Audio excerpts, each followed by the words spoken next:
Hey everyone, I just wanted to make a quick free-to-play video on these character-specific polls.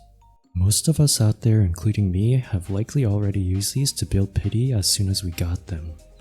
But what if there's a way for free-to-plays to get a lot of value out of these by saving up on them? The recent half anniversary and EVA collab event have both been giving us special rerun banners back to back, which have almost every limited character in them. I still needed my 4-piece Brevi since it's a very strong healer and DPS set for any element. If I saved up on all the free Matrix pulls since Zeke, I'd be able to convert all of them into free overclocking coins, saving me a lot of red vouchers needed to buy a Brevi Matrix. But I actually saved my free character specific pulls after Mimi's banner, roughly enough for 50 coins on this special rerun banner. Since I already own a copy of Brevi, I can buy a Brevi Matrix selector box in the store for free. All I have to do is roll one Matrix, then block myself from getting it again, and there's the second Matrix.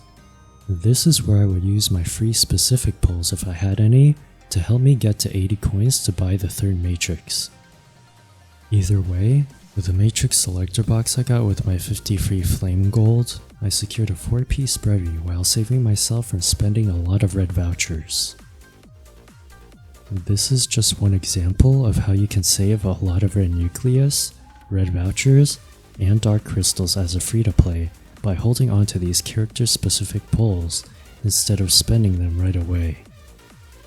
If you're patient enough to save every 6 or 12 months for anniversary style rerun banners, you can use these free pulls to save on a lot of dark crystals to get a recently released 2 or 4 set Matrix, or a recently released copy of a character that you might have wanted but had to skip. You can also do this on normal rerun banners, but you'll only be able to spend half of your character specific pulls since there will only be 2 instead of the 4 main elements on the banner.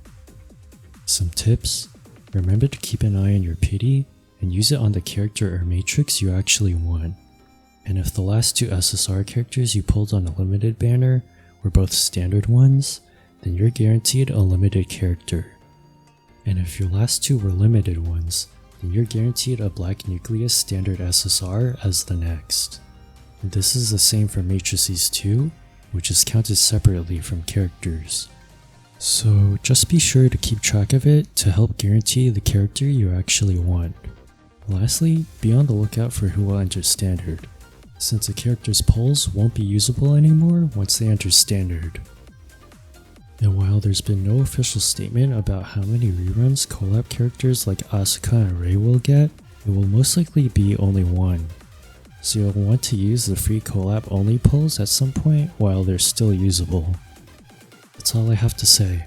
It helped me save on dark crystals, and I hope it can help you as well if you're free to play. Of course, if you're not willing to wait and save on these pulls, they can still be used to build pity for an upcoming character you want. It's up to you to decide whether or not it's worth it. If you liked this video or found it helpful, then like and subscribe. Thank you all for watching, and I'll see you next time when I have my video out on Fortitude Asuka.